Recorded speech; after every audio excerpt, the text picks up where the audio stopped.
Gary Valente. Gary, it's good to meet you. Good to meet you, I'm too. Mauro Di Pasquale. It's good to see you, Paisan. Tell me something. What instrument do you play? I play trombone. And are you currently performing, teaching? I'm currently on my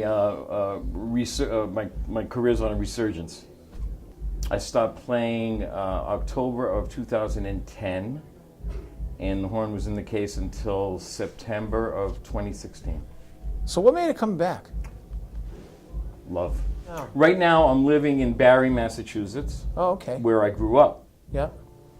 And I'm slowly, I have begun the last month slowly migrating back to New York City. Yeah. Where I lived for 25, 30 years. Yeah. Then when you do something like that, are you playing totally? Are you teaching and playing, or just? I never taught. You never taught? I taught in the early. I was just telling Jim Priscilla. I taught in the early '80s at New England Conservatory for 4 years, but was never. I'm a performer. Yeah. And but on the other hand, now at my age, I'm interested in teaching. Yeah. And interested in maybe making some of that happen. Yeah. So that's also kind of in the cards right now. Yeah. Yeah. What bands have you been working with? Carla Bley for 30 years. Carla Bley, yeah. 30 years. Lester Bowie, yeah. Brass Fantasy, from 94 till 99 when he passed. George Gruntz, Michelle Camilo, Jackie Byard, George Russell. This is not the commercial work I've done. This is all jazz oriented. Yeah. Arturo O'Farrell, and Chico O'Farrell, 15 years. Offhand, that's wow. some of the people. Yeah, that's just the jazz work. Yeah.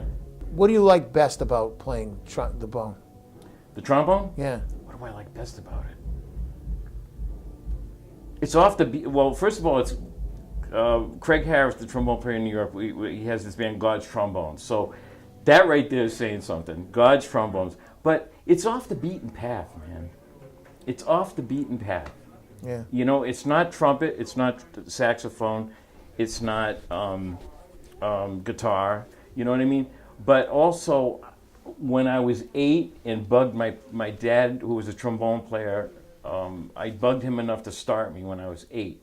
I just had to play trombone. So you wanted to play? Oh. Yeah. That was it. Wow. That was it. It's like a calling. Wanted to play trombone? Oh, yeah. Absolutely. Yeah. It called me. Yes. Yeah. Absolutely. So jazz is important to you. Music's really important to me, and I fell in love with. I was playing when I was younger. I was playing everything classical, a lot of rock and roll, because I came out when BS&T, Blood, Sweat and Tears hit, Chicago hit. That all hit right when I was a teenager, like 14 years old, right? Yeah. I was in love with that. Sure. And then I was studying classical and playing classical. I was pretty well rounded. I got to New England Conservatory. I was 18, and man, I got hit. Jackie was there. George Russell was there. Carl Atkins was there. And the first week, I was like, this is what I really want to do, and started really putting all my time into it. Yeah, yeah. Like, specializing. Yeah. Specializing. Yeah, right. Yeah.